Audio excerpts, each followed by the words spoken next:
Guys, আজকে আমি তোমাদের ফ্রি ফায়ারের এমন একটি স্ক্যাম সম্পর্কে বলবো যে এই স্ক্যামটা শুধু ছেলেদের সাথেই হয়। ভাবলাম যে আমার এই টপিকে একটা ভিডিও বানানো উচিত, হয়তো বা আমার কারণে কেউ বেঁচেও যেতে পারে। আচ্ছা ওয়েট, আলিশা ইনভাইট দিচ্ছে। ওই কি করছো তুমি? এই তো বসে আছি, তেমন কিছু না। বাবু জানো কালকে থেকে আমি কিচ্ছু খাই নাই।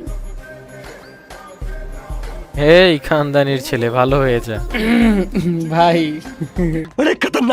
তো আমি এই স্ক্যামটার কথাই বলছিলাম। এখনকার সময় এমন অনেক ছেলে আছে যারা মেয়েদের ভয়েসে কথা বলে ছেলেদের সাথে স্ক্যাম করে। তো যেই সব ছেলেরা গেমের মধ্যে মেয়েদের পিছনে ঘুরে বেড়াও, মেয়েদের সাথে কথা বলো, তারা সাবধান, কারণ তোমাদের সাথেও এমন স্ক্যাম হতে পারে। আর নিজেই নিজেকে একটা প্রশ্ন অবশ্যই করবা যে কেউ তোমাকে কেন ভালোবাসবে। আরে আমার বাবুটা কত ভালো, কত কিউট। এই ফালতু, চুপ কর। ও সরি সরি। ওই বাবু তুমি কত ভালো, কত কিউট, লাভ ইউ বাবু। আরে ভাই